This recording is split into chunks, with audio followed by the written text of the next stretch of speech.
ناظرین گرامی السلام علیکم۔ ناظرین آپ کو ایک بڑی خبر سے آگاہ کرتے چلیں کہ پاکستان سے بری طرح شکست کھانے پر بھارتی کرکٹ ٹیم ورلڈ کپ سے باہر ہونے کے بعد جب وطن واپس پہنچی تو ممبئی ایئرپورٹ پر ویرات کوہلی پر RSS کی جانب سے ایک بڑا حملہ کر دیا گیا۔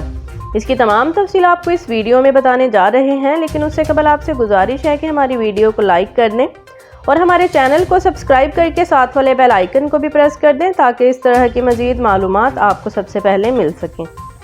جی تو ناظرین آپ کو بتاتے چلیں کہ بھارتی میڈیا جو کہ T20 ورلڈ کپ سے پہلے اپنی ہی ٹیم کے گن گانے میں مصروف تھا، وہ T20 ورلڈ کپ میں پاکستان سے بری طرح شکست کھانے کے بعد اپنی ہی ٹیم کو سوشل میڈیا پر شدید تنقید کا نشانہ بنا رہے ہیں،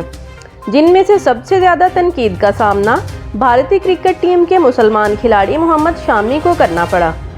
یہاں آپ کو یہ بھی بتاتے چلیں کہ بھارتی کرکٹ ٹیم کے ایئرپورٹ پر پہنچنے کے بعد بھارتی جماعت RSS نے بھارتی کرکٹ ٹیم کے خلاف خوب احتجاج کیا اور ویرات کوہلی کے خلاف نعرہ بازی کرتے ہوئے کہا کہ پاکستان سے شکست کیوں کھائی۔